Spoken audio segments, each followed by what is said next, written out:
जय माता जी, जय श्री राम, जय हनुमान। आपण मानक आम चैनल माँ की शक्ति बाबा की भक्ति की स्वागत। आज आम भिडियो माध्यम जाना मंत्र जाप वर्सेस नाम जाप। आपड़ कहींपर कौटी सबुठ अधिक पावरफुल नाम जाप ना मंत्र जाप कौटी आप जप करेंगे यही विषय में आज आम भिडियो माध्यम जाना।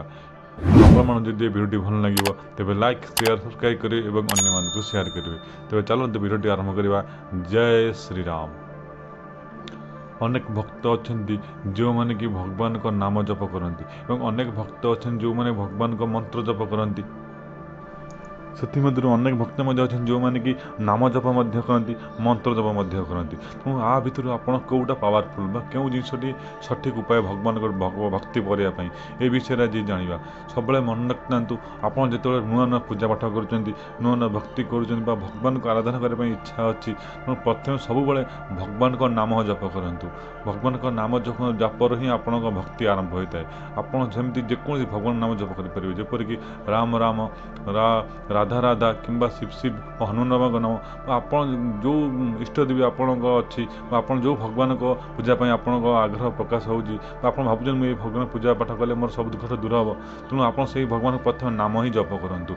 आप भावेनि जे मु कौन सी वीडियो माध्यम देखते भी मंत्र जप करी कि मत कही मंत्र जप करने मुझे डायरेक्ट आप पूजा पाठ किसी जानना किसी करना फास्ट ही आप पूजा पाठ न छाड़े न कर मंत्र जप आरंभ करदे कि साधना करने आरंभ करदे 10 दिन 11 दिन ये सब जिन भूल धारणा। आपड़ जब नाम जप न करी फास्ट आप मंत्र जप करते तार आपण अनेक क्षति सह पड़े जेपरिक आप जो मंत्र जप आरंभ करती नाम जप न करी जो ऊर्जा मंत्र बाहर था आसता है आप से सब जिन को हैंडल करपारती ना से सब जिन को आप सहाय करपारती ना ताद्वारा आप अनेक क्षति होता है।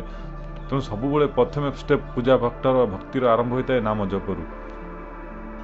एग्जाम्पल आप जदि आप मिश्रणा फड़ाना ग्रहण जानना किंतु आप बड़ क्लास जो जाऊँगी से मैथर फर्मूला जानते मैथर बड़ बड़ सल्व प्रोब्लेम सब सल्व कर आप आप बड़ हेल्ले मन बिजनेस करने चाहते तभी आप आरंभ ये सब जिन करना से सब जिन बिजनेस करें न था कारण से प्रथम जिनस जानवा दरकार मिश्रणा फड़ाना ग्रहण सेहीपरि आप जानते जदि आप भक्ति करने चाहते प्रथम नाम जप है से मिश्रणा फड़ाना ग्रहण आप आरंभ दरकार मझीरे दरकार शेष दरकार सब भगवान को नाम जप ही दरकार। नाम जपटा कमन तेणु ता भितर आप मंत्र जप करेंगे आपण साधना करेंगे आप भगवान को जेकोसी 41 दिन साधना सिद्धि आप करेंगे किंतु सब नाम जप ही फास्ट रु शेष जाए थाए।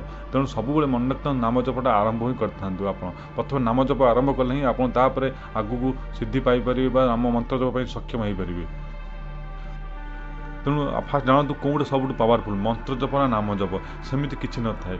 सब मन रखता राम नाम ही जिते बड़ पावरफुल मंत्र कौ मंत्र न थाए सेहीपरि मंत्र भगवान एत पावरफुल थाए जो जो सब जिन असंभव कार्य संभव होता है। तेणु नाम जप और मंत्र जपर किसी डिफरेन्स न थाए ये डिफरेन्स थाए नाम जप है स्लो प्रोसेसिंग कार्य मंत्र जप है टी फास्ट किंतु आप भावुँ मुझे केवल मंत्र जप करी नाम जप छाड़ देगी से सब जिन भूल धारणा ये सब जिन आप सब अपोजिट प्रोब्लेम फेस कर पारते आप कहे जोटा भल बात सब जिन खराब होता है। तेणु आप पचर भावी मुझे तो मंत्र जप करुँची किंतु मोर सब खराब कहीं हो मोर सब प्रोब्लेम कौन हो कारण आप पूर्व नाम जप करना भगवान को आशीर्वाद पाई ना तेणु तेणु आप डायरेक्ट मंत्र जप करेंगे सब जिन आप प्रोब्लेम फेस करने पड़ो।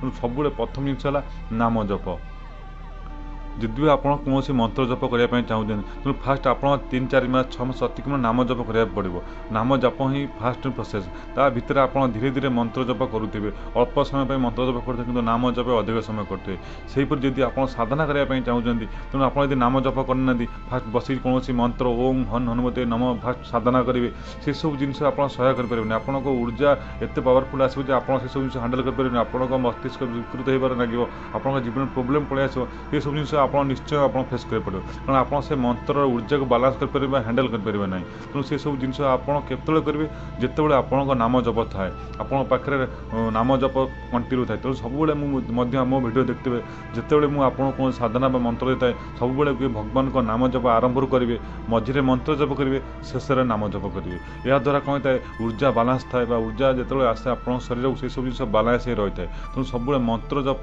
निश्चय करूँ किंतु पूर्व नाम जप निश्चय करेंगे।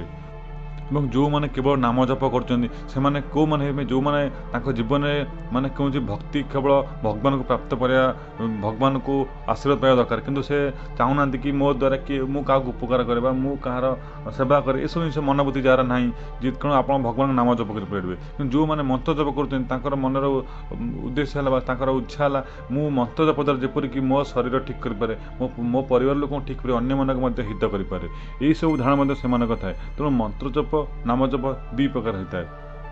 ଯେଉଁମାନେ କେବଳ ପୂଜାପାଠ ଭଗବାନଙ୍କ ଆରାଧନା କରୁଛନ୍ତି ସେବଳ କେବଳ ଭଗବାନଙ୍କ ନାମ ଜପ କରି ମଧ୍ୟ ରହିପାରିବେ। କିନ୍ତୁ ଯେଉଁମାନେ ଚାହୁଁଛନ୍ତି ମୁଁ ଭଗବାନଙ୍କ ସହ କ୍ଲୋଜ୍ ହେବାକୁ ଚାହୁଁଛି, ଭଗବାନଙ୍କ ଭକ୍ତି ଭିତରେ ପଶିବା ପାଇଁ ଚାହୁଁଛି, ତେଣୁ ସେ ମଧ୍ୟ ଭଗବାନଙ୍କ ନାମ ଜପ ସହ ମନ୍ତ୍ର ଜପ କରିପାରିବେ।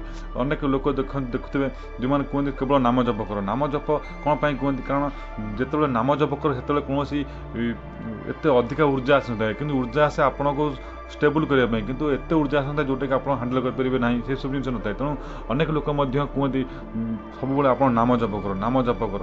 ନାମ ଜପ କଲେ ମଧ୍ୟ ଆପଣଙ୍କ ପାପରୁ ମଧ୍ୟ କ୍ଷୟ ହୋଇଥାଏ। କିନ୍ତୁ ମନ୍ତ୍ର ଜପ କେଉଁମାନେ କରନ୍ତି? ଯେଉଁମାନେ ସେସବୁ ଜିନିଷକୁ ହ୍ୟାଣ୍ଡେଲ୍ କରିପାରିବେ ବା ତାଙ୍କ ଜୀବନରେ ଅଧିକା ଦୁଃଖ କଷ୍ଟ ଅଛି, ସେସବୁ ଜିନିଷକୁ ସେ ଚାହୁଁଛନ୍ତି କିଛି ପ୍ରୋବ୍ଲେମ୍ ସଲ୍ଭ କରିବା ପାଇଁ ଚାହୁଁଛନ୍ତି, ତାଙ୍କ ଜୀବନ ପ୍ରୋବ୍ଲେମ୍ ସଲ୍ଭ କରିବା ପାଇଁ ଚାହୁଁଛନ୍ତି, ତେଣୁ ସେମାନେ ନାମ ଜପ ପରେ ମଧ୍ୟ ମନ୍ତ୍ର ଜପ କରିପାରିବେ। ଯେତେବେଳେ ଆପଣ ଦେଖିବେ ପ୍ରେମାନନ୍ଦ ମହାରାଜ ଯେତେବେଳେ କୁହନ୍ତି ସମସ୍ତେ ନାମ ଜପ କର, କାରଣ ସେ ଜାଣିଛନ୍ତି ଯଦି ସମସ୍ତଙ୍କୁ ଯଦି ମୁଁ ମନ୍ତ୍ର ଜପ କରିବା ପାଇଁ କହିଦେବି ସମସ୍ତେ ସେସବୁ ଜିନିଷ ହ୍ୟାଣ୍ଡେଲ୍ କରିପାରିବେ ନାହିଁ।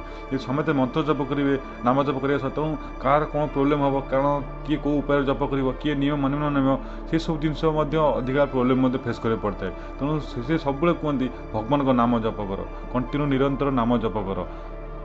ତେଣୁ ଆପଣ ଏଇ ଭିତରୁ ବୁଝିପାରୁଥିବେ ଯଦି ଆପଣ ନାମ ଜପ କରୁଛନ୍ତି ତାହେଲେ ଠିକ୍ କଥା, କିନ୍ତୁ ତାଠୁ ଅଧିକ ବାଟ ଆପଣ ଯିବାକୁ ଚାହୁଁଛନ୍ତି, ଭକ୍ତିର ଭିତରୁ ପଶିବା ପାଇଁ ଚାହୁଁଛନ୍ତି, ଭଗବାନଙ୍କ ଆଶୀର୍ବାଦ ପାଇବା ପାଇଁ ଚାହୁଁଛନ୍ତି, ଅଧିକା ଆପଣଙ୍କ କାହାର ସେବା କରିବା ପାଇଁ ଚାହୁଁଛନ୍ତି ଭଗବାନଙ୍କ ଦ୍ୱାରା, ତେଣୁ ତା ଦ୍ୱାରା ମଧ୍ୟ ଆପଣ ସେତିକିବେଳେ ମଧ୍ୟ ଆପଣ ଭଗବାନଙ୍କ ନାମ ଜପ କରିବା ସହ ମନ୍ତ୍ର ଜପ କରିବେ।